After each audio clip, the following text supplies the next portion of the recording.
अस्सलाम वालेकुम जी, क्या हाल चाल है। तो जैसा कि आपने थंबनेल से देख लिया है, आज की वीडियो में हम पर्पल कैटेगरीज आई मेकअप करेंगे। मैंने इसे सिंपल स्टेप्स में ब्रेक डाउन करने की कोशिश की है। इस तरह के आई मेकअप से आंख ज्यादा लंबी और बड़ी लगती है। चलिए स्टार्ट करते हैं। सबसे पहले एक स्मॉल फ्लफी ब्रश लिया, ये मैंने स्काईफॉल पैलेट लिया। इस लुक के लिए मैंने यही पैलेट यूज की है, मरियम परवेज कॉस्मेटिक की स्काईफॉल पैलेट है। उसमें से एक स्मॉल ब्रश से पॉइजन शेड को इसे मैंने अपनी क्रीज में लगाया और बाहर की तरफ वी शेप में मैंने इसे ब्लेंड किया और जब तक और थोड़ा थोड़ा लगा के मैंने इसे आहिस्ता आहिस्ता ऐसे डार्क करती गई हूँ मैं। अगर थोड़ा आई शेडो लगाकर आहिस्ता आहिस्ता से उसे बिल्ड करें तो उसको हैंडल करना जो होता है वो इजी हो जाता है। स्मॉल ब्रश से लगाने से वही आई शेडो लगता है जहाँ हमें लगाना होता है। लोअर लैश लाइन पे भी जो सेम कलर मैं ऊपर लगाती जाऊंगी वो भी मैं नीचे लोअर लैश लाइन पे लगाती जाऊंगी।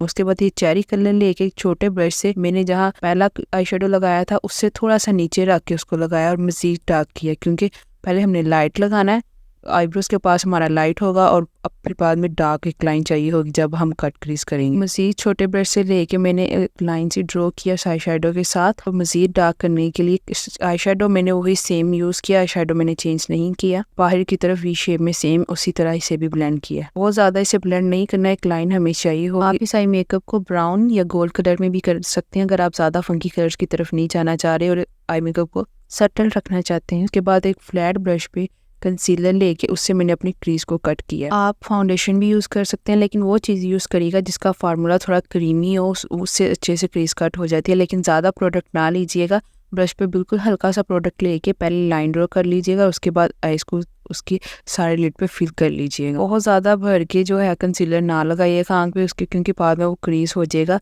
क्रीज को कट करने के बाद इसको जरूर पाउडर से सेट कीजिएगा, वरना जब हम आई शेडो इसके ऊपर लगाएंगे तो वो जम जाएगा, ब्लेंड ही नहीं होगा, एक ही जगह पे पैच बन के रह जाएगा।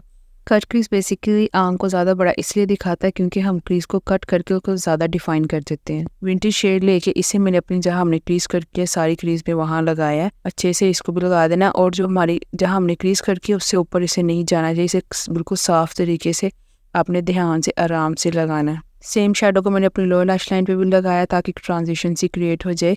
और इस वाइट शिमनी शेड को मैंने अपने इनर कॉर्नर में लगाया। सिर्फ इनर कॉर्नर में ही नहीं, मैंने इससे सेम से ही अपने ब्राउ बोन को भी हाईलाइट किया और इनर कॉर्नर के आंख के अंदर की तरफ हाईलाइट पे भी थोड़ा सा मैंने इसे लगाया और सेम उसी तरह मैंने लोअर लैश लाइन पे भी ही इसे लगाया।